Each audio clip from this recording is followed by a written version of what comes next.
تمہاری نااہلی کا بوجھ میرا ادارہ نہیں اٹھائے گا۔ اپنا استعفیٰ میز پر رکھو اور میری نظروں سے دور ہو جاؤ۔ عالم شاہ کی سرد اور گونجدار آواز نے کانفرنس روم میں بیٹھے ہر شخص کو لرزا دیا۔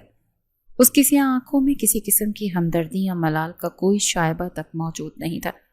سر میری بات سنیں، میں نے ڈیزائن میں کوئی جان بوجھ کر خامی نہیں چھوڑی۔ یہ محض ایک تکنیکی غلطی تھی جسے میں ٹھیک کر سکتا ہوں۔ ملازم نے کانپتے ہوئے لہجے میں التجا کی اور اس کے ہاتھ بری طرح سے لرز رہے تھے، جبکہ ماتھے پر پسینے کے قطرے واضح چمک رہے تھے۔ عالم شاہ کی ڈکشنری میں ٹیکنیکل غلطی اور دوسرے موقع کا کوئی وجود نہیں۔ تم نے فاؤنڈیشن کے لوڈ بیئرنگ تناسب میں 2% کا فرق رکھا، جو عمارت کے لیے تباہ کن ہے۔ عالم نے انتہائی حقارت سے اسے دیکھا اور میز پر پڑی اس کی فائل کو ایک جھٹکے سے بند کر کے پرے دھکیل دیا۔ میں پچھلے 5 سال سے اس کمپنی کے ساتھ وفادار ہوں سر۔ ایک غلطی پر مجھے یوں سڑک پر مت پھینکے۔ میرے گھر میں بیمار ماں ورکر کی آواز میں رونے کی کیفیت تھی اور وہ اپنی کرسی سے کھڑا ہو کر ہاتھ جوڑنے کے انداز میں آگے بڑھا۔ وفاداری تمہاری تنخواہ کا حصہ تھی اور کام میں مکمل پرفیکشن میری واحد ڈیمانڈ، جو تم پوری نہیں کر سکے۔ تمہاری ذات یا مجبوریوں سے مجھے کوئی غرض نہیں۔ عالم نے انتہائی بے رحمی سے 2 ٹوک الفاظ میں جواب دیا اور فائلیں سختی سے سمیٹنا شروع کر دی۔ سر آپ میری مجبوری کو سمجھنے کی کوشش کریں۔ میں آپ کے ہر پروجیکٹ میں دن رات ایک کرتا رہا ہوں۔ مجھے صرف ایک آخری موقع دے دیں۔ ورکر کی آنکھوں میں آنسو آ چکے تھے اور وہ اپنی نوکری بچانے کے لیے ہر ممکن حد تک گرنے کو تیار تھا۔ تم اپنا وقت اور میرا صبر دونوں ضائع کر رہے ہو۔ سیکیورٹی کو بلانے سے پہلے اپنا سامان اٹھاؤ اور یہاں سے دفع ہو جاؤ۔ عالم نے کرسی سے اٹھتے ہوئے انتہائی کاٹ دار لہجے میں حکم دیا اور تیزی سے اپنے کیبن کی طرف بڑھ گیا، جبکہ کانفرنس روم میں مکمل سناٹا چھا گیا۔ نرمین بیٹا، تم کب تک اس بوڑھے اور بیمار باپ کا بوجھ اٹھاتی رہو گی؟ میری دوائیوں پر پیسے ضائع مت کرو۔ بستر مرگ پر پڑے نرمین کے باپ نے کھانستے ہوئے کہا۔ اس کی آنکھوں میں بے بسی، لاچاری اور اپنی بیٹی کے لیے شدید درد تھا۔ بابا، آپ کیسی باتیں کر رہے ہیں؟ آپ ہمارا سایہ ہیں اور میں آپ کے لیے کچھ بھی کر سکتی ہوں۔ یہ دوائیاں آپ کی زندگی اور میری سانسوں کے لیے ضروری ہیں۔ نرمین نے جلدی سے اپنے باپ کے ماتھے پر آئے پسینے کو صاف کیا اور دوائیوں کی شیشیاں ترتیب سے میز پر رکھیں۔ تیرا چھوٹا بھائی بھی تو ہے، اس کی پڑھائی کا خرچہ اور اس خستہ حال گھر کا کرایہ کیسے پورا ہوگا؟ میں تو چارپائی سے لگ گیا ہوں اور تم اکیلی جان ہو۔ باپ کی آواز میں شدید فکر اور پریشانی نمایاں تھی۔ اس نے کانپتے ہاتھوں سے چادر کو مٹھی میں جکڑا اور کھانسنے لگا۔ آپ بالکل فکر نہ کریں۔ آج میرا شہر کی سب سے بڑی کنسٹرکشن کمپنی میں جونیئر آرکیٹیکٹ کے لیے انٹرویو ہے اور مجھے یقین ہے کہ میری محنت رنگ لائے گی۔ نرمین نے اپنے سستے مگر صاف ستھرے دوپٹے کو درست کیا اور مسکراتے ہوئے اپنے باپ کو مکمل اعتماد کے ساتھ تسلی دی۔ وہ بہت بڑے لوگ ہیں بیٹا، وہاں میرٹ نہیں، سفارش اور پیسے چلتے ہیں۔ تم جیسی غریب اور بے آسرا لڑکی کو کون سیدھے منہ لگائے گا؟ باپ کی آنکھوں میں معاشرے کی حقیقتوں کا تلخ تجربہ تھا اور اس نے مایوسی سے اپنا سر تکیے پر گرا دیا۔ میری ڈگری اور میرا پورٹ فولیو میری سب سے بڑی سفارش ہے۔ میں نے امتیازی نمبروں سے آرکیٹیکچر پاس کیا ہے بابا۔ میں اپنی جگہ خود بناؤں گی۔ نرمین نے اپنا پرانا بیگ کاندھے پر لٹکایا اور پوری خودداری سے کھڑی ہو گئی۔ اس کے چہرے پر ایک عجیب سی چمک اور عزم تھا۔ اللہ تیرا حامی و ناصر ہو میری بچی، اور تجھے ہر قدم پر کامیابی دے۔ میری دعائیں ہر پل تمہارے ساتھ ہیں۔ باپ نے کانپتے ہاتھوں کو اٹھا کر نرمین کو دعا دی اور تھک کر آنکھیں بند کر لی، جبکہ نرمین ایک گہری سانس لے کر گھر سے باہر نکل گئی تھی۔ مس نرمین، آپ کا پورٹ فولیو بہت شاندار ہے، لیکن ہمارے پروجیکٹس بہت بڑے اور پیچیدہ ہوتے ہیں۔ آپ کے پاس عملی میدان کا کوئی تجربہ نہیں۔ انٹرویو پینل کے سربراہ طارق نے فائل بند کرتے ہوئے نرمین کی طرف دیکھا۔ اس کی نظروں میں ایک فریشر کو بھرتی کرنے پر شدید شکوک تھے۔ میں جانتی ہوں سر، لیکن تجربہ کام کرنے سے ہی حاصل ہوتا ہے۔ میں نے اپنے تھیسس میں جن کمرشل سٹرکچرز پر کام کیا ہے وہ مکمل طور پر قابل عمل ہے۔ نرمین نے پورے اعتماد سے جواب دیا، حالانکہ اندر سے وہ شدید گھبراہٹ کا شکار تھی۔ اس نے اپنے ہاتھ سختی سے آپس میں جوڑ رکھے تھے۔ کاغذ پر بنی ڈرائنگ اور اصل زمین پر کھڑی عمارت میں زمین آسمان کا فرق ہوتا ہے مس نرمین۔ ہم اربوں روپے کے پروجیکٹس ایک نئے بندے کے حوالے نہیں کر سکتے۔ طارق نے نفی میں سر ہلاتے ہوئے اپنا قلم میز پر رکھا اور باقی ممبران کی طرف دیکھا۔ جو اس کی بات سے متفق تھے۔ میں ہر طرح کے چیلنج کے لیے پوری طرح سے تیار ہوں اور محنت سے نہیں گھبراتی۔ آپ مجھے ایک چھوٹا پروجیکٹ دے کر میری قابلیت آزما سکتے ہیں۔ نرمین نے نگاہیں جھکانے کے بجائے ان کی آنکھوں میں دیکھتے ہوئے انتہائی دلیری اور ثابت قدمی سے اپنی بات پر زور دیا۔ اچانک کانفرنس روم کا بھاری دروازہ کھلا اور عالم شاہ اپنے مخصوص روب اور دبدبے کے ساتھ اندر داخل ہوا۔ اسے دیکھتے ہی پینل کے تمام ممبران تیزی سے کھڑے ہو گئے۔ یہ کون ہے اور اس کا پورٹ فولیو کیسا ہے؟ کیا ہم اب فریشرز پر اپنا قیمتی وقت ضائع کریں گے طارق صاحب؟ عالم نے کرسی پر بیٹھتے ہی بغیر کسی تمہید کے سوال کیا، اور نرمین کے سادہ لباس اور گھبرائے ہوئے انداز کا بغور اور کاٹ دار جائزہ لیا۔ سر، یہ مس نرمین ہے اور انہوں نے آرکیٹیکچر میں اپنی یونیورسٹی میں ٹاپ کیا ہے۔ ان کے ڈیزائن میں ایک نیا پن ہے، لیکن ان کے پاس تجربہ نہیں، طارق نے جلدی سے جواب دیا اور نرمین کی فائل عالم کے سامنے رکھ دی۔ اس کی آواز میں عالم کا واضح خوف محسوس ہو رہا تھا۔ ڈگریوں سے بلڈنگز نہیں بنتی مس نرمین، عملی میدان میں کام کرنا پڑتا ہے، جہاں 1 انچ کی غلطی کروڑوں کا نقصان اور کئی جانوں کا ضیاع کرتی ہے۔ عالم نے خاموشی سے ڈیزائن دیکھے اور پھر اپنی تیز اور سرد نظریں نرمین کے چہرے پر گاڑ دیں۔ اس کا لہجہ انتہائی تلخ اور چبھتا ہوا تھا۔ میں عملی کام پر ہی یقین رکھتی ہوں سر۔ کاغذ پر لکیریں کھینچنا میرا شوق نہیں بلکہ میرا جنون ہے، اور میں اسٹرکچر انٹیگریٹی پر سمجھوتا نہیں کرتی۔ نرمین نے پہلی بار اس مغرور انسان کا سامنا کیا تھا، لیکن اس نے انتہائی شائستگی سے جواب دیا اور اپنی آواز کو کانپنے نہیں دیا۔ تمہارے اس جنون اور قابلیت کو میں خود ٹیسٹ کروں گا۔ کل صبح ٹھیک 8 بجے کام شروع کرو، اور یاد رکھنا مجھے غلطی کی کوئی گنجائش پسند نہیں ہے۔ عالم نے فائل میز پر پھینکی اور کرسی سے کھڑا ہو گیا۔ اس کا چہرہ بالکل سپاٹ تھا اور اس نے طارق کی طرف دیکھے بغیر فیصلہ سنا دیا۔ شکریہ سر، آپ کو مجھ سے کسی قسم کی شکایت کا موقع نہیں ملے گا۔ میں اپنی ذمہ داری پوری ایمانداری سے نبھاؤں گی۔ نرمین نے گہری سانس لی، اور سخت گیر انسان کے ماتحت کام کرنا ایک عذاب سے کم نہیں تھا، لیکن یہ نوکری اس کے خاندان کے لیے زندگی اور موت کا مسئلہ تھی۔ یہ کیا بکواس ڈیزائن بنایا ہے آپ لوگوں نے؟ کیا میں نے تم سب کو اس لیے لاکھوں کی تنخواہیں دے رکھی ہیں کہ تم مجھے یہ کچرا پیش کرو؟ عالم شاہ نے غصے سے پروجیکٹ کی ڈرائنگ بورڈ پر دے مارے۔ تمام سینئر آرکیٹیکٹ سر جھکائے بیٹھے تھے اور کسی میں بولنے کی ہمت نہیں تھی۔ سر ساحل کے قریب ہونے کی وجہ سے زمین کی سطح انتہائی ناہموار ہے، اور وہاں زیر زمین پانی کے دباؤ حد سے زیادہ ہے، اسی لیے ہم بیسمنٹ کو مزید گہرا نہیں کر سکتے۔ چیف آرکیٹیکٹ کامران نے ڈرتے ڈرتے جواب دیا اور اپنے ماتھے کا پسینہ ٹشو سے صاف کیا۔ وہ عالم کے غصے سے بخوبی واقف تھا۔ تو کیا میں اربوں کا پروجیکٹ مٹی میں ملا دوں یا کلائنٹ کو جا کر کہوں کہ میرے نام نہاد ماہرین پانی سے ڈر گئے ہیں؟ مجھے مسئلے نہیں، ان کا حل چاہیے، آج اور ابھی۔ عالم کی آواز پورے کانفرنس روم میں گونج رہی تھی۔ اس کا غصہ آسمان کو چھو رہا تھا اور اس کی رگیں تن چکی تھیں۔ سر، اگر ہم بیسمنٹ کی دیواروں کو ڈائرفرام وال کے کانسیپٹ پر ڈیزائن کریں اور ستونوں کا زاویہ تبدیل کر کے کینٹیلیور سٹرکچر دے دیں تو مسئلہ مکمل حل ہو سکتا ہے۔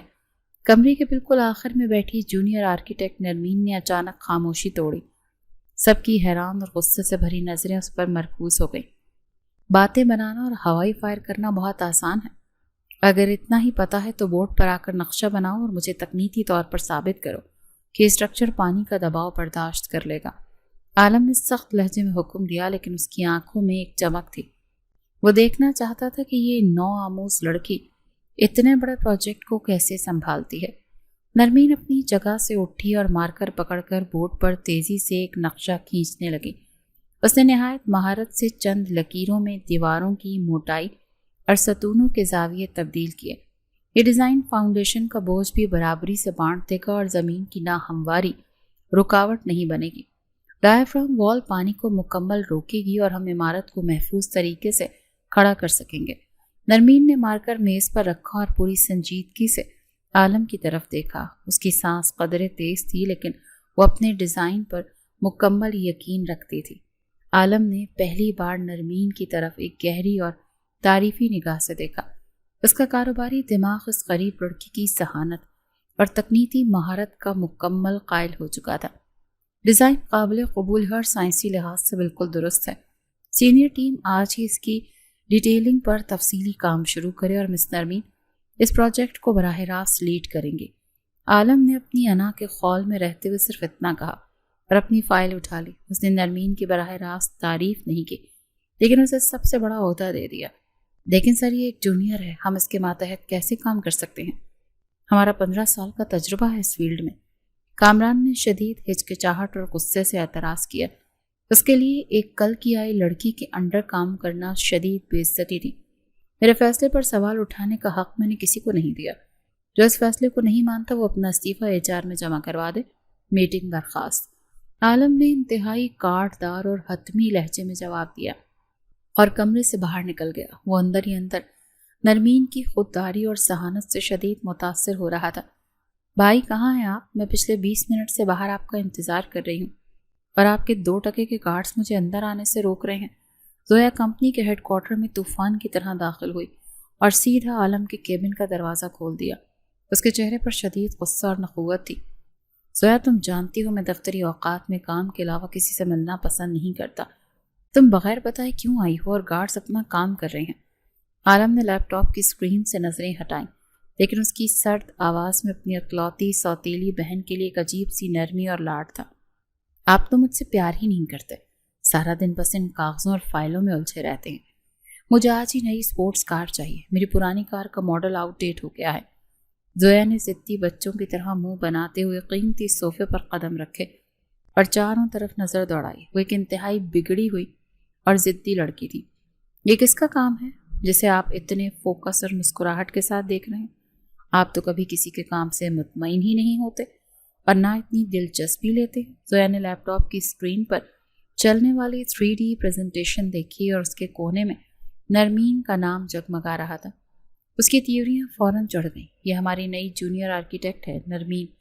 اس نے ہمارے ایک بہت بڑے اور ناممکن پروجیکٹ کو ایک نئی اور شاندار سمت دی ہے۔ اس کا دماغ تو واقعی کمال ہے۔ عالم کے چہرے پر اب بھی وہی نرمی اور ستائش موجود تھی۔ اس کی نظریں دوبارہ اسکرین پر جم گئیں اور وہ ڈیزائن کی تفصیلات دیکھنے لگا۔ کوئی 2 کوڑی کی لڑکی ہوگی جس نے آپ کو اپنے سستے سے کام سے امپریس کرنے کی کوشش کی ہے۔ مجھے آپ کا یہ رویہ اور اس لڑکی کا نام بالکل پسند نہیں آیا۔ زویا کی آواز میں شدید حسد اور حقارت تھی۔ اس کی جھوٹی انا کو یہ بات شدید ناگوار گزری تھی کہ اس کا بھائی کسی ماتحت کے لیے اتنا متوجہ تھا۔ زویا، کام کو کام کی حد تک رہنے دو۔ میں محنت اور ٹیلنٹ کی قدر کرتا ہوں۔ تم جاؤ، میرا کارڈ لو اور کار بک کرواؤ، میں رات کو گھر ملتا ہوں۔ عالم نے دراز سے اپنا گولڈ کریڈٹ کارڈ نکال کر میز پر رکھا اور بات کو ختم کرنا چاہا۔ اس کا لہجہ دوبارہ سنجیدہ اور سپاٹ ہو گیا۔ مجھے آپ کا کارڈ نہیں چاہیے، میں خود چلی جاؤں گی، لیکن اس 2 ٹکے کی ملازمہ کو سر پر چڑھانے کی قطعی ضرورت نہیں ہے۔ زویا نے غصے سے کارڈ اٹھایا اور پیر پٹکتی ہوئی کیبن سے باہر نکل گئی۔ اس کے دل میں اس نامعلوم لڑکی نرمین کے لیے شدید نفرت، خفگی اور حسد پیدا ہو چکا تھا۔ وہ کسی صورت برداشت نہیں کر سکتی تھی کہ عالم کی توجہ اس کے علاوہ کسی اور پر مرکوز ہو۔ زویا نے انتہائی حقارت سے نرمین کو گھورا جو کیفیٹیریا کے ایک پرسکون کونے میں بیٹھی اپنا سادہ سا لنچ کر رہی تھی۔ تمہاری ہمت کیسے ہوئی اس کرسی پر بیٹھنے کی؟ یہ جگہ صرف سینئر ایگزیکٹوز کے لیے ہے، تم جیسی 2 ٹکے کی جونیئر سٹاف کے لیے نہیں۔ معاف کیجیے گا مس، یہاں کوئی ایسا بورڈ نہیں لگا جس پر لکھا ہو کہ یہ جگہ مخصوص ہے اور میں اپنا کام ختم کر کے یہاں چند لمحے آرام کرنے آئی ہوں۔ نرمین نے انتہائی سکون سے اپنا سینڈوچ ٹفن میں واپس رکھا اور زویا کی آنکھوں میں دیکھتے ہوئے شائستگی سے جواب دیا، تمہاری اوقات تمہارے ان مٹی سے بھرے سستے جوتوں اور اس پھٹے ہوئے پرانے بیگ سے صاف نظر آ رہے ہیں۔ تم جیسی غریب لڑکیاں دفتروں میں صرف بڑے افسروں کو پھانسنے آتی ہیں۔ زویا نے طنزیہ قہقہ لگایا اور جان بوجھ کر اپنی قیمتی برانڈڈ گھڑی کو نمایاں کرتے ہوئے نرمین کے بیگ کو حقارت سے ٹھوکر ماری۔ عزت اور اوقات پیسوں یا برانڈ کپڑوں سے نہیں، کردار اور محنت سے کمائی جاتی ہے، اور میرا کردار مجھے کسی مغرور انسان کے سامنے سر جھکانے کی اجازت نہیں دیتا۔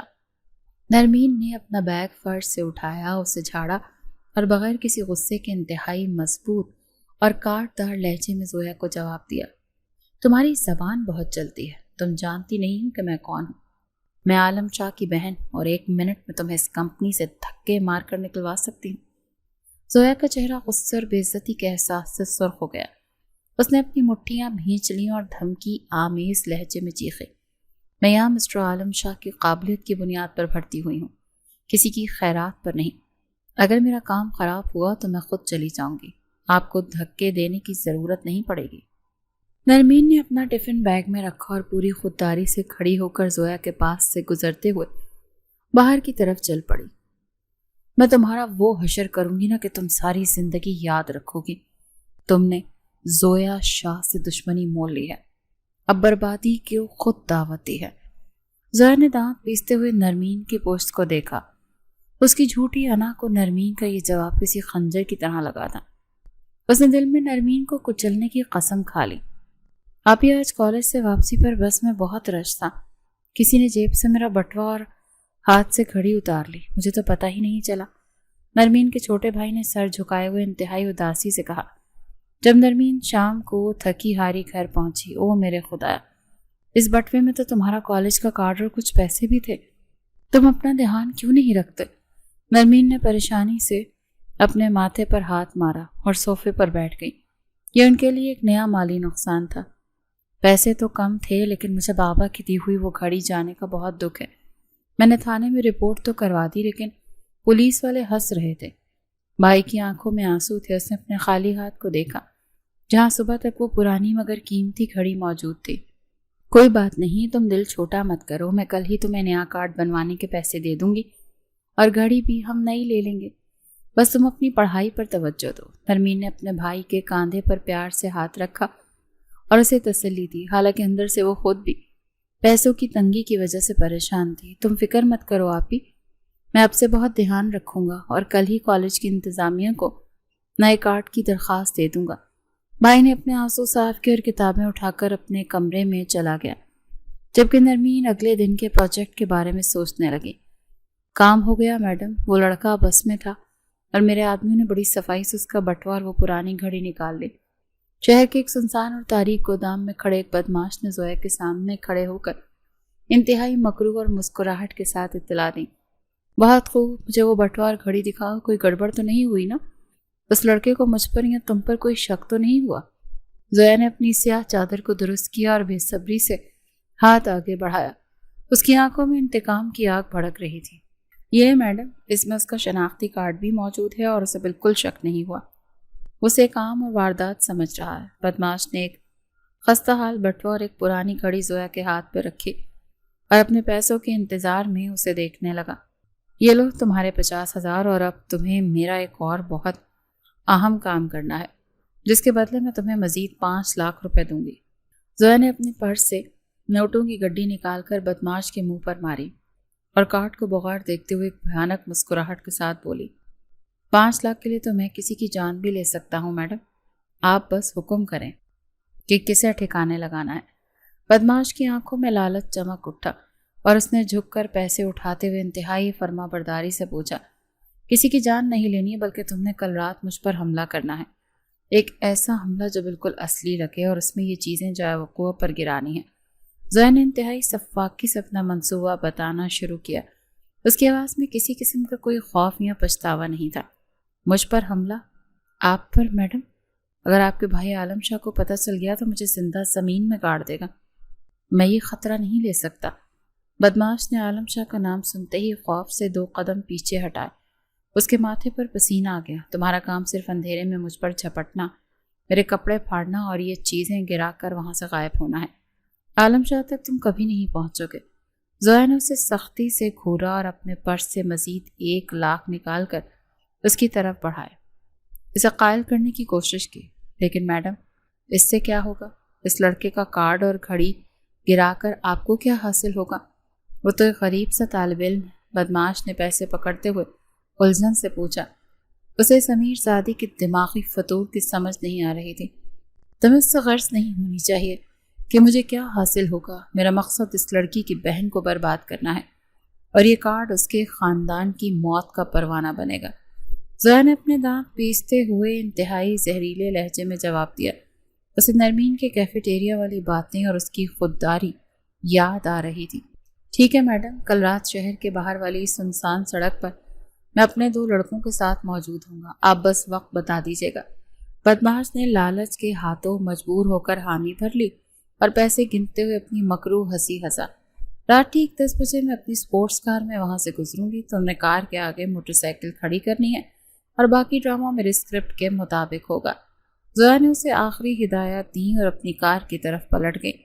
اس کا دماغ اب مکمل طور پر ایک بھیانک سازش کا جال بن چکا تھا۔ یہ اسٹرکچر کا ماڈل بالکل تیار ہے سر، ہم کل اس سے فزیکل ٹیسٹنگ شروع کر سکتے ہیں۔ کلائنٹ بھی اس پیش رفت سے بہت خوش ہے۔ اگلے دن دفتر میں نرمین نے کانفرنس روم میں تمام سٹاف کے سامنے پریزنٹیشن ختم کی اور عالم شاہ کی طرف دیکھتے ہوئے اعتماد سے بولی، کام کی رفتار تسلی بخش ہے لیکن فزیکل ٹیسٹ کے نتائج آنے تک میں کسی قسم کی خوش فہمی کا شکار نہیں ہونا چاہتا۔ میٹنگ ختم۔ عالم نے اپنے مخصوص اسپاٹ لہجے میں جواب دیا اور اپنی جگہ سے اٹھ کر کھڑا ہوا۔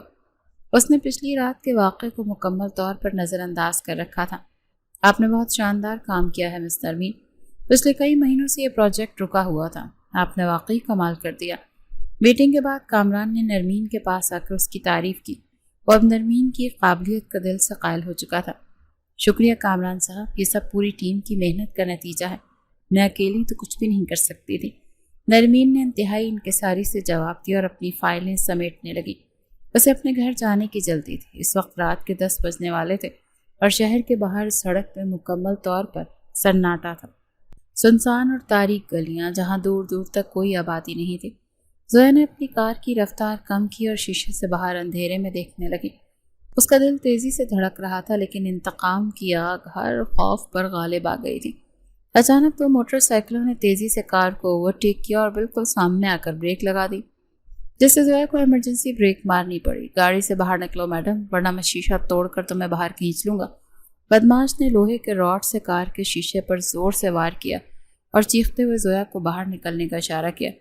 زویا نے گہری سانس لی، اپنے چہرے پر خوف کی مصنوعی تاثرات سجائے اور کار کا دروازہ کھول کر باہر آئی۔ میرا پیچھا چھوڑ دو، میں تمہیں پیسے دے دوں گی، مجھے جانے دو پلیز، زویا نے ڈرامائی انداز میں روتے ہوئے منت کی اور پیچھے ہٹنے لگی۔ بدماش کے ساتھیوں نے اسے گھیر لیا۔ پیسے تو ہم ہی لیں گے لیکن تم جیسی امیر زادیوں کو سبق سکھانا بھی تو ضروری ہے، پکڑو اسے۔ بدماش نے آگے بڑھ کر زویا کے گلے سے اس کا قیمتی ہار کھینچا، جان بوجھ کر اس کی قمیض کا کالر بری طرح پھاڑ دیا۔ زویا نے اپنے ناخنوں سے اپنے چہرے اور بازوؤں پر خود ہی زوردار خراشیں ڈالیں اور زمین پر گر کر زور زور سے چیخنے لگی۔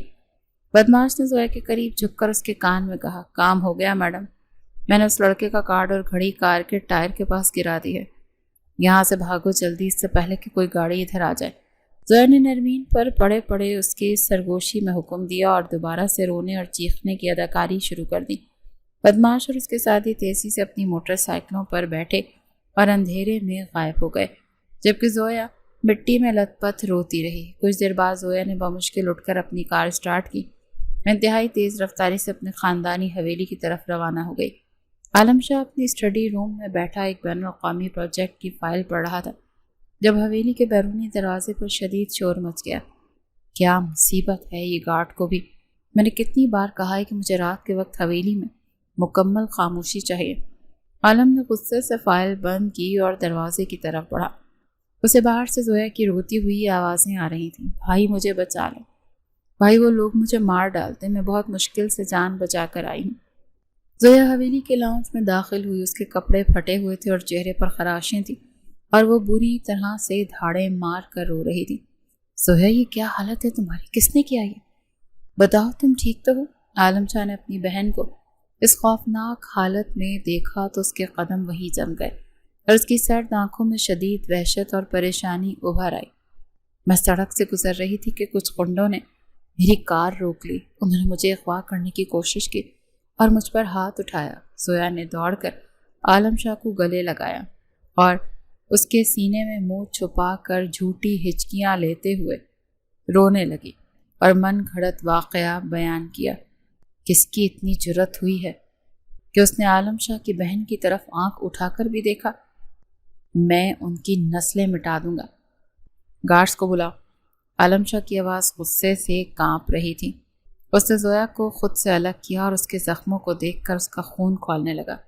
بھائی جب وہ مجھے کھینچ رہے تھے تو میری ان سے ہاتھا پائی ہوئی اور ان میں سے ایک لڑکے کا یہ کارڈ اور گھڑی وہیں پر گر گئے۔ زویا نے روتے ہوئے اپنے ہاتھ میں مٹھی میں دبا لایا ہوا کارڈ اور گھڑی عالم کے سامنے کی اور اپنے آنسوں کے پیچھے اپنی مسکراہٹ چھپائی۔ عالم نے کانپتے ہوئے ہاتھوں سے وہ خستہ حال بٹوا اور کارڈ پکڑا۔ اس کی آنکھیں غصے سے مکمل سرخ ہو چکی تھیں۔ کارڈ پر موجود تصویر اور نام دیکھتے ہی عالم کا دماغ سن ہو گیا۔ اس پر لکھا ہوا نام کسی اور کا نہیں بلکہ نرمین کے سگے بھائی کا تھا۔ یہ کارڈ جس کا بھی ہے آج اس کی زندگی کی آخری رات ہے۔ میں اسے اور اس کے پورے خاندان کو اپنے ہاتھوں سے زندہ جلا دوں گا۔ عالم نے کارڈ کو سختی سے اپنی مٹھی میں بھینچا اور اس کی آواز کسی زخمی شیر کے دھاڑ کی طرح پورے لاؤنج میں گونجی۔ عالم شاہ کے ہاتھ میں پکڑا وہ خستہ حال شناختی کارڈ اس کی آنکھوں میں خون اتارنے کے لیے کافی تھا۔ اس کے سوچنے سمجھنے کی صلاحیت مکمل طور پر ختم ہو چکی تھی اور دماغ میں صرف اپنی بہن کا بہتا ہوا نقلی خون اور پھٹے ہوئے کپڑے گھوم رہے تھے۔ اس نے لاؤنج کے قیمتی میز پر پڑا کرسٹل کا گلدان ایک زوردار ٹھوکر سے فرش پر دے مارا، جس سے پورے ہال میں شیشے بکھر گئے۔ اس کے اعصاب پر انتقام کا وحشی بھوت سوار ہو چکا تھا اور اس نے پولیس کو بلانے کے بجائے قانون اپنے ہاتھ میں لیتے کا حتمی فیصلہ کیا۔ گاڑیاں نکالو اور میرے پرسنل گارڈ کو فوراً اسلحے کے ساتھ تیار کرو، ہم ابھی اسی وقت نکل رہے ہیں۔ عالم کی آواز غصے سے اس قدر بھیانک ہو چکی تھی کہ سیکیورٹی انچارج کے بھی پسینے چھوٹ گئے۔ وہ لرز گیا۔ سر، کیا ہمیں پولیس کو اطلاع نہیں کرنی چاہیے؟ یہ معاملہ بہت حساس لگ رہا ہے اور قانونی کارروائی بہتر رہے گی۔ سیکیورٹی انچارج نے ڈرتے ڈرتے مشورہ دیا اور عالم کے تیور دیکھتے ہوئے اپنے قدم پیچھے ہٹا لیے۔ عالم شاہ کا قانون پولیس کا محتاج نہیں۔ میری بہن پر ہاتھ ڈالنے والے کی سزا میں خود مقرر کروں گا، تم صرف میرے حکم کی تعمیل کرو۔ عالم نے اسے گریبان سے پکڑ کر پیچھے دھکیلا اور انتہائی وحشت ناک لہجے میں دھاڑتے ہوئے تیزی سے حویلی کے مرکزی دروازے کی طرف بڑھا۔ رات کا پچھلا پہر تھا اور نرمین اپنے خستہ حال گھر کے چھوٹے سے کچن میں کھڑی اپنے بیمار باپ کے لیے گرم پانی اور دوائیں تیار کر رہی تھی۔ اس کا بھائی اپنے کمرے میں سو چکا تھا اور پورے محلے میں ایک گہری خاموشی چھائی ہوئی تھی کہ اچانک گھر کے بیرونی دروازے پر ایک زوردار ٹھوکر لگی اور پرانا لکڑی کا دروازہ اپنی چوکھٹ چھوڑ کر ذہن کے عین وسط میں آ گرا۔ یہ کیا ہو رہا ہے؟ کون ہے وہاں؟ آدھی رات کو میرے گھر کا دروازہ کس نے توڑا؟ نرمین کے ہاتھ سے پانی کا گلاس چھوٹ کر گرا اور وہ شدید خوفزدہ ہو کر کچن سے باہر صحن کی طرف بھاگی۔ گھر کے چپے چپے کی تلاشی لو اور اس کے بھائی کو گھسیٹ کر باہر نکالو۔ آج اس گھر کا کوئی فرد نہیں بچے گا۔ عالم شاہ صحن کے عین وسط میں کھڑا تھا۔ اس کا چہرہ سفاکیت کی تصویر بنا ہوا تھا اور آنکھیں موت کا پیغام دے رہی تھیں۔ سر، آپ یہاں اس وقت کیا کر رہے ہیں؟ اور یہ سب کیا طریقہ ہے میرے گھر میں غنڈوں کی طرح گھسنے کا؟ نرمین نے عالم کو پہچانتے ہی شدید صدمے اور حیرت سے پوچھا اور اپنے دوپٹے کو سختی سے اپنے گرد لپیٹ کر خودداری سے کھڑی ہوئی۔ طریقہ تو میں تمہیں اب سکھاؤں گا۔ تم جیسی دو کوڑی کی لڑکیوں کی اوقات یہی ہے کہ انہیں پیروں تلے کچل دیا جائے۔ عالم نے آگے بڑھ کر نرمین کا بازو انتہائی بے دردی سے جکڑا اور اسے ایک جھٹکے سے اپنی طرف کھینچا۔ میرا بازو چھوڑیں، آپ کو کوئی غلط فہمی ہوئی ہے۔ میرا قصور کیا ہے جو آپ مجھ پر اس طرح سے حملہ آور ہو رہے ہیں؟ نرمین درد سے چیخ اٹھی اور عالم کی آہنی گرفت سے اپنا بازو چھڑانے کی بھرپور مگر ناکام کوشش کرنے لگی۔ تمہارا قصور یہ ہے کہ تم نے اور تمہارے غنڈے بھائی نے زویا شاہ پر ہاتھ اٹھانے کی جرات کی ہے، جس کی قیمت تم دونوں اپنی جان دے کر چکاؤ گے۔ عالم نے اسے ایک زوردار جھٹکا دے کر زمین پر گرایا اور اپنے گارڈز کو اس کا بھائی ڈھونڈنے کا اشارہ کیا۔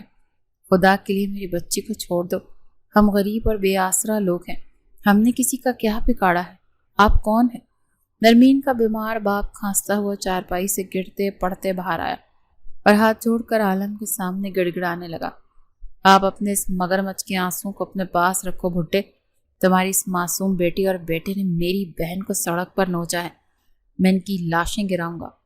عالم نے انتہائی حقارت سے اس بوڑھے اور بیمار شخص کو دیکھا اور اپنے قدم پیچھے ہٹا کر اس کی التجا کو رد کر دیا۔ نہیں، میرے بھائی نے ایسا کچھ نہیں کیا، وہ تو کل سے گھر پر ہے، اس کی گھڑی اور کارڈ چوری ہو گئے تھے۔ آپ کو یقیناً کوئی بڑی غلط فہمی ہوئی ہے۔ نرمین زمین سے اٹھی اور روتے ہوئے عالم کو حقیقت بتانے کی کوشش کی، لیکن وہ کچھ سننے کو تیار ہی نہیں تھا۔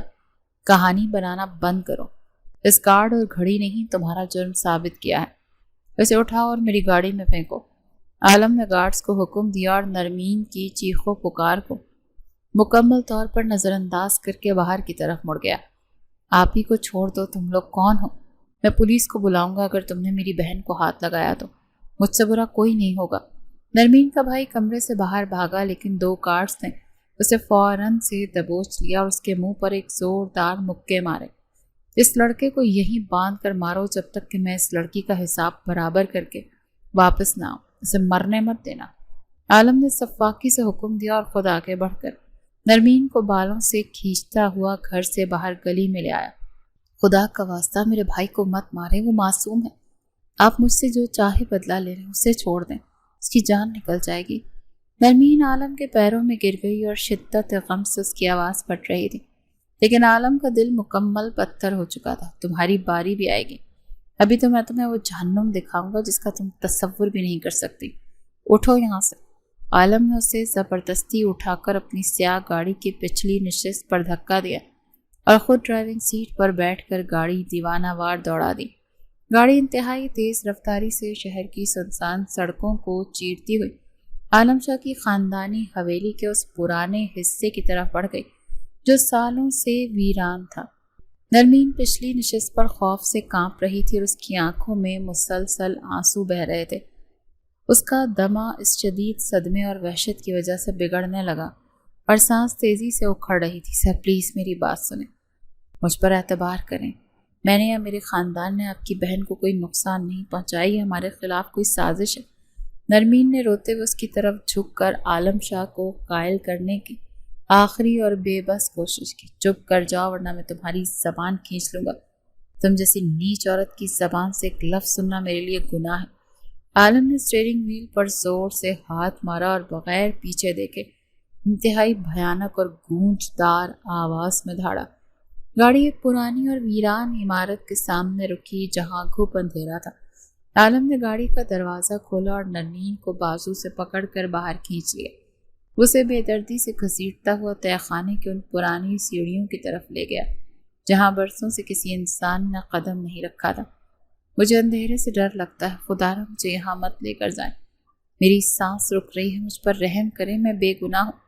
نرمین نے شدید مزاحمت کی اور سیڑھیوں پر بیٹھ گئی۔ اس کی آواز میں موت کا خوف تھا اور لرزہ واضح تھا۔ عالم نے اپنی بہن پر ہاتھ ڈالنے والوں کا انجام کیا ہوتا ہے آج تمہارے بھائی اور تم دونوں کو اندازہ ہو جائے گا۔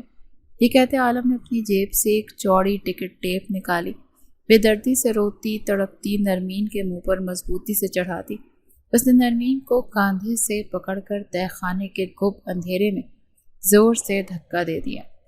نرمین لڑکھڑا کر فرش پر گری اور اس کے گھٹنوں اور کونیوں پر شدید چوٹیں آئیں۔ تہہ خانے میں شدید گرد، حبس اور مٹی کی پرانی بو تھی جو پھیپھڑوں کو براہ راست جلا رہی تھی۔ اب تڑپو اس اندھیرے میں اور اپنی موت کا انتظار کرو، یہی تمہاری اور تمہارے خاندان کی اصل اوقات ہے۔ عالم نے بغیر کسی رحم اور ہمدردی کے بھاری لوہے کا دروازہ باہر سے لاک کر دیا تھا اور ایک پل کے لیے بھی پیچھے مڑ کر نہیں دیکھا۔ اگلے 48 گھنٹے نرمین پر موت اور قیامت بن کر گزرے تھے۔ تہہ خانے کی فضا میں گرد اور حبس کی وجہ سے آکسیجن نہ ہونے کے برابر تھی۔ نرمین شدید دمے کی مریضہ تھی اور اس کا انہیلر اس کے پرانے بیگ میں تھا جو گھر ہی رہ گیا تھا۔ منہ پر ٹیپ بندھے ہونے کی وجہ سے اسے ناک سے سانس لینے میں دشواری پیش آ رہی تھی اور ہر گزرتا لمحہ اب اس کی جان نکالنے کے لیے کافی تھا۔ وہ زمین پر رینگتی رہی، کھانستی رہی اور اپنے ہاتھ پاؤں مار کر ہوا تلاش کرتی رہی۔ اندھیرے، خوف اور آکسیجن کی کمی نے اس کے پھیپھڑوں کو مکمل طور پر جکڑ لیا تھا۔ اس نے اپنے کانپتے ہاتھوں سے منہ کی ٹیپ اتارنے کی لاکھوں کوششیں کی، لیکن عالم نے اسے انتہائی سختی سے چپکایا تھا۔ اس کے خوبصورت اور معصوم چہرے پر پسینہ اور آنسو مکس ہو کر ایک عجیب سی سفیدی چھوڑ چکے تھے اور موت دھیرے دھیرے اس کے جسم میں اتر رہی تھی۔ دوسری طرف عالم شاہ اپنے پرتعیش حویلی کے اسٹڈی روم میں بیٹھا مسلسل بے چینی اور شدید ذہنی اذیت کا شکار تھا۔ اس نے نرمین سے اپنا بدلہ تو لے لیا تھا، لیکن اس کے دل کو وہ سکون نہیں مل رہا تھا جس کی اسے توقع تھی۔ تو یہ اپنے کمرے میں آرام کر رہی تھی اور عالم بار بار صوفے سے اٹھ کر کھڑکی کی طرف جاتا، پھر واپس آ کر بیٹھ جاتا۔ نرمین کی روتی ہوئی آنکھیں، اس کا بے گناہ چہرہ اور وہ الفاظ کہ اس کا بھائی معصوم ہے بار بار عالم کے ذہن میں ہتھوڑے کی طرح سے برس رہے تھے۔ اس نے اپنا سر دونوں ہاتھوں میں جکڑ لیا اور میز پر پڑی پانی کے گلاس کو ایک ہی گھونٹ میں پی گیا۔ میں نے جو کیا بالکل ٹھیک کیا۔ اس لڑکی کو اسی سزا کی ضرورت تھی۔ اس نے میری بہن کو نقصان پہنچایا اور میں درست ہوں۔ عالم نے کھڑکی کے شیشے میں اپنے عکس کو دیکھ کر بلند آواز میں خود کو تسلی دی اور اپنے ضمیر کی کاٹ دار آواز کو دبانے کی کوشش کی، لیکن اس کی آنکھوں میں وہ سچائی اور وہ خوف کیسا تھا۔ اگر واقعی اس کے بھائی کی چیزیں چوری ہوئی تھیں تو میں نے حقائق جاننے کی زحمت کیوں نہیں کی؟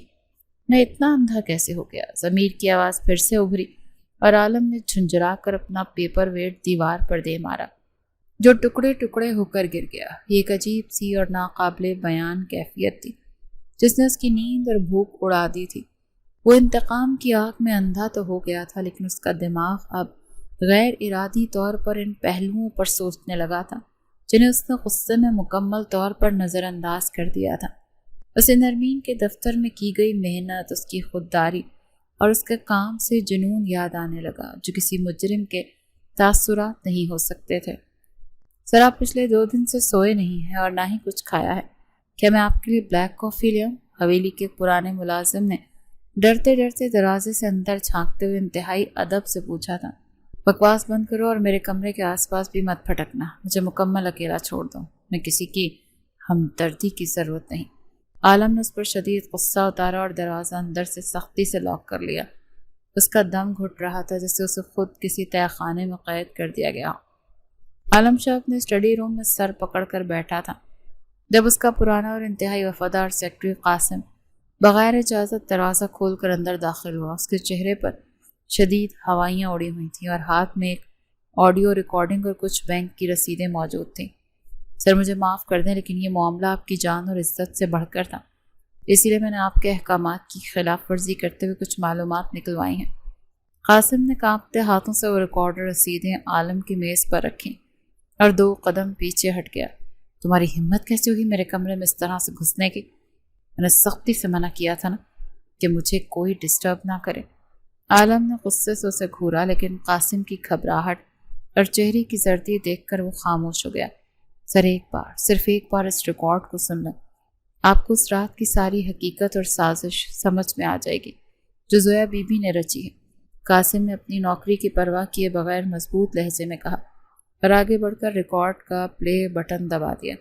کمرے میں زویا اور اس بدماش کی وہ تمام گفتگو گونجنے لگی جس میں وہ نرمین کے بھائی کا کارڈ گرانے اور فرضی حملے کا بھیانک منصوبہ بنا رہے تھے۔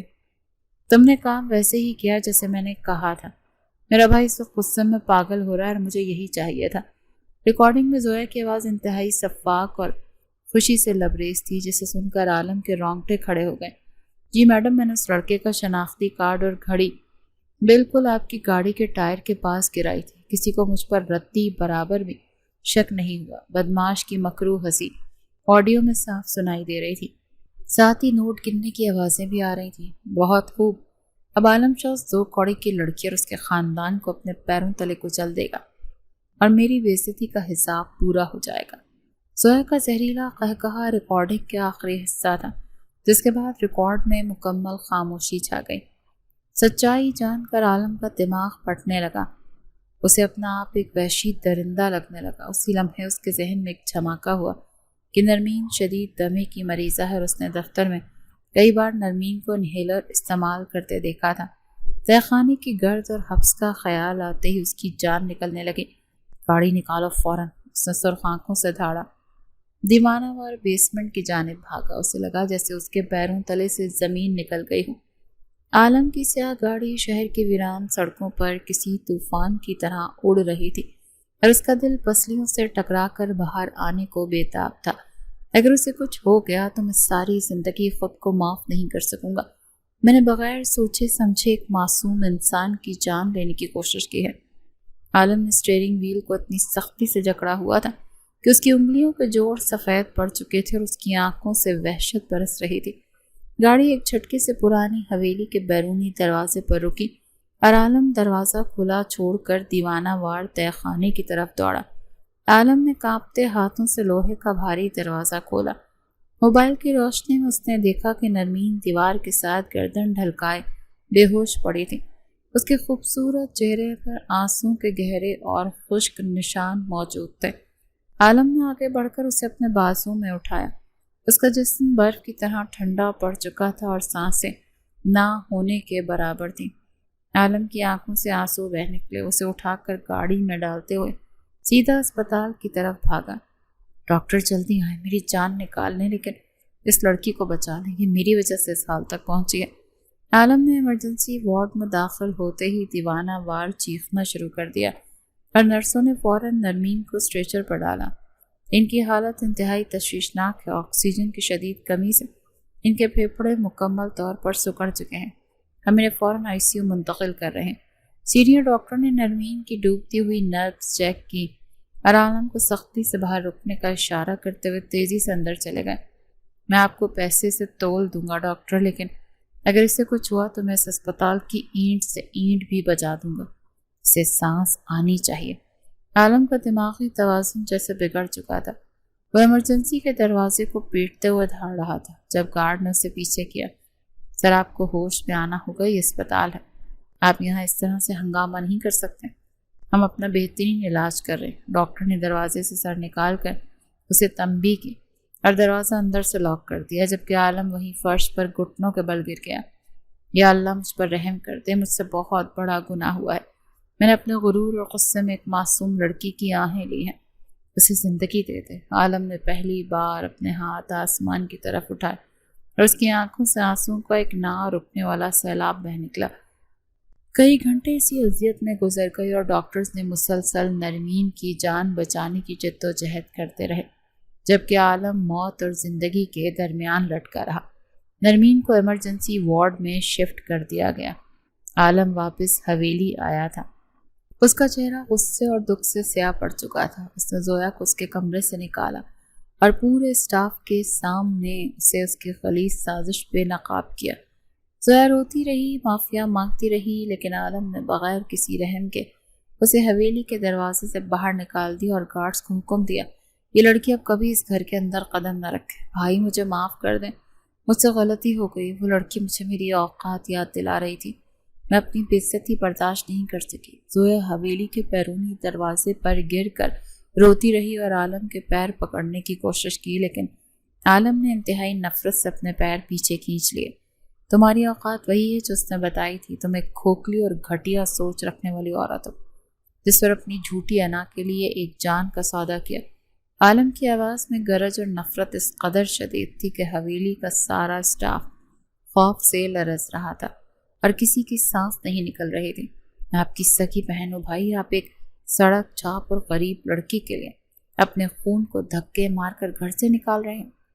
زویا نے اپنے آنسو صاف کیے اور اپنی روایتی تکبر کا آخری سہارا لیتے ہوئے عالم کو اس کی خاندانی حیثیت یاد دلانے کی کوشش کی۔ رتبہ اور اوقات تم جیسی نیچ سوچ رکھنے والوں کے لیے عام ہوتے ہیں۔ میرا خون کسی معصوم کی جان لینے والا درندہ نہیں ہو سکتا۔ عالم نے اس کی بات کاٹتے ہوئے انتہائی کاٹ دار اور حتمی لہجے میں جواب دیا اور گارڈ کو اسے باہر پھینکنے کا اشارہ کیا۔ میں اس گھر کی وارث ہوں، آپ مجھے اس طرح سے بے دخل نہیں کر سکتے۔ میں عدالت جاؤں گی اور اپنا حق چھین لوں گی۔ زویا جب زبردستی حویلی سے باہر نکالی جانے لگی تو وہ گالیاں بکنے لگی، دھمکیاں دینے پر اتر آئی۔ عالم شاہ کی بہن ہونے کا غرور آج سے ختم ہو گیا، تم میرے لیے مر چکی اور اس گھر میں تمہاری کوئی جگہ نہیں۔ عالم نے آخری بار انتہائی سرد لہجے میں کہا اور واپس اپنی گاڑی کی طرف مڑ گیا۔ اسے ایک پل کے لیے بھی اسپتال سے دور رہنا گوارا نہیں تھا۔ اگلے کئی دن عالم کے لیے کسی جہنم سے کم نہیں تھے۔ نرمین مسلسل کوما کی حالت میں تھی اور اس کے باپ اور بھائی کی حالت دیکھ کر عالم کا دل خون کے آنسو رو رہا تھا۔ تم نے میری بچی کو موت کے منہ میں دھکیلا ہے، میں تمہیں کبھی معاف نہیں کروں گا۔ تم انسان نہیں، ایک وحشی جانور ہو۔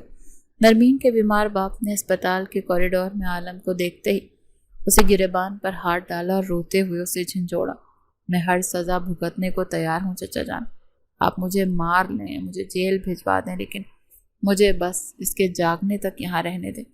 عالم نے اپنے ہاتھ پیچھے باندھے اور بغیر کسی مزاحمت کے اس کے بوڑھے باپ کے تانے اور مار کو برداشت کرتا رہا۔ کئی دن بعد اسپتال کے ICU میں نرمین نے آنکھیں کھولی۔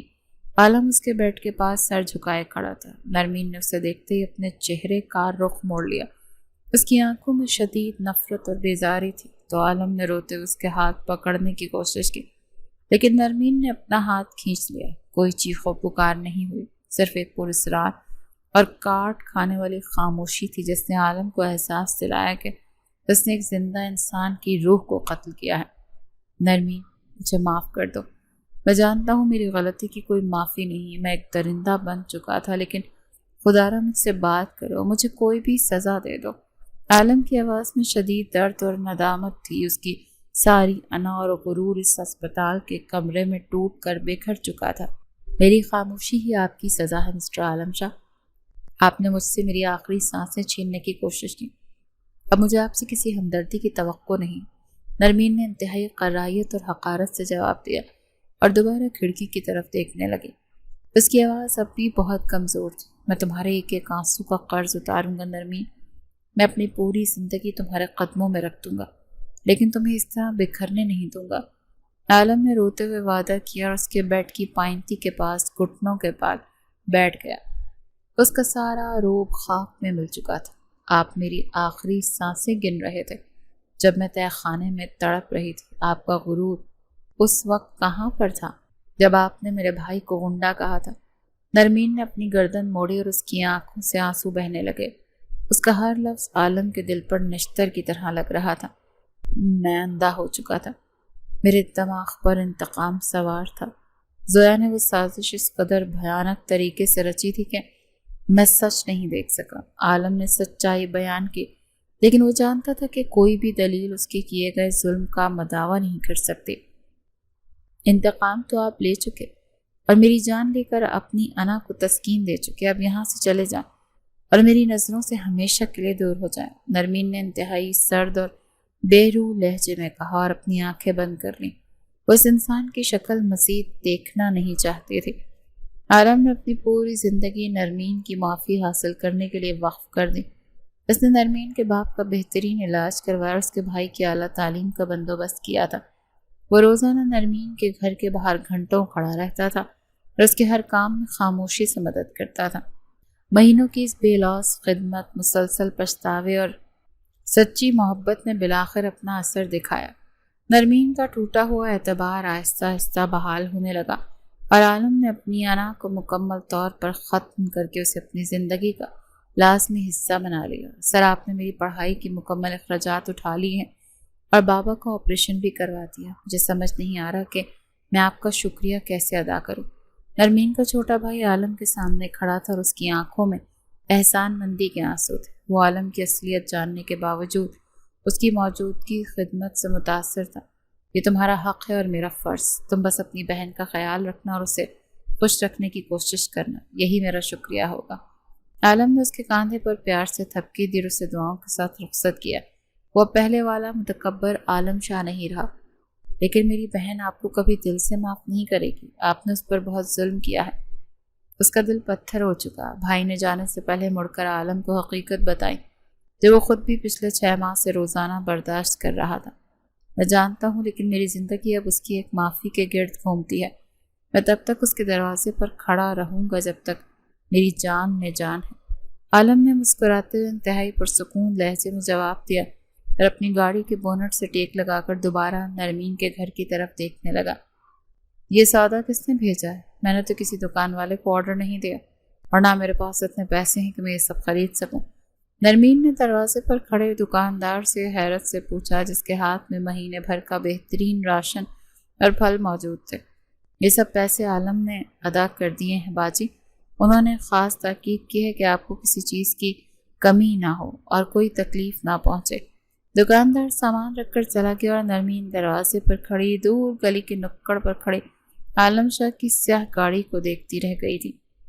اس سردی میں آپ پچھلے 4 گھنٹے سے یہاں کھڑے ہیں۔ کیا آپ کو لگتا ہے کہ آپ کی اس اداکاری سے میرے دل کا درد کم ہو جائے گا؟ ایک شام جب شدید بارش ہو رہی تھی، نرمین بالآخر چھتری لے کر گھر سے باہر آئی اور عالم کی گاڑی کے پاس کھڑے ہو کر غصے سے بولی، یہ اداکاری نہیں ہے نرمین، یہ میرا پچھتاوا جو مجھے محلات کے نرم بستروں پر سونے نہیں دیتا۔ میں تمہاری تکلیف کا کفارہ ادا کر رہا ہوں۔ عالم بارش میں مکمل بھیگ چکا تھا۔ اس نے چھتری کے نیچے آنے سے گریز کیا اور نرمین کی آنکھوں میں دہکتے ہوئے سچائی سے بولا، آپ کب تک میری دہلیز پر کھڑے رہیں گے؟ کیا آپ کی انا اور آپ کا غرور آپ کو اس بات پر ملامت نہیں کرتا کہ آپ ایک غریب لڑکی کے در پر بھکاری بنے ہوئے ہیں؟ نرمین کے لہجے کی سختی بارش کے پانی کے ساتھ بہہ رہی تھی اور اس نے انتہائی دھیمے اور سنجیدہ لہجے میں آخری سوال کیا۔ میرا غرور تو اسی دن تہ خانے کی اس تاریکی میں دفن ہو گیا تھا جس دن میں نے تمہیں وہاں بے ہوش پایا تھا۔ میری انا اب تمہاری معافی کی محتاج۔ عالم نے سر جھکا کر جواب دیا اور اس کی آنکھوں میں سچی محبت اور پچھتاوے کی چمک نمایاں تھی جس نے نرمین کے اندر کی برف کو پگھلانا شروع کر دیا تھا۔ اعتبار ایک بار ٹوٹ جائے تو اسے جوڑنے میں عمریں لگ جاتی ہیں عالم شاہ۔ میں آپ پر دوبارہ بھروسہ کیسے کر لوں؟ مجھے آپ سے اب بھی ڈر لگتا ہے۔ نرمین کی آنکھوں میں نمی تیرنے لگی اور اس نے پہلی بار نرم لہجے میں اس کا نام پکارا تھا جس میں اس کا چھپا ہوا درد اور محبت دونوں شامل تھے۔ مجھے اپنی عمر کا ہر حصہ تمہیں یقین دلانے کے لیے منظور ہے کہ میں اب تمہاری حفاظت کروں گا اور کبھی تمہاری تکلیف کا باعث نہیں بنوں گا۔ عالم نے پوری سچائی سے اس کی آنکھوں میں دیکھا اور اپنا دل اس کے سامنے رکھ دیا، جس کے بعد ان کی زندگی میں خاموشی کی جگہ ایک پرسکون مسکراہٹ نے لے لی۔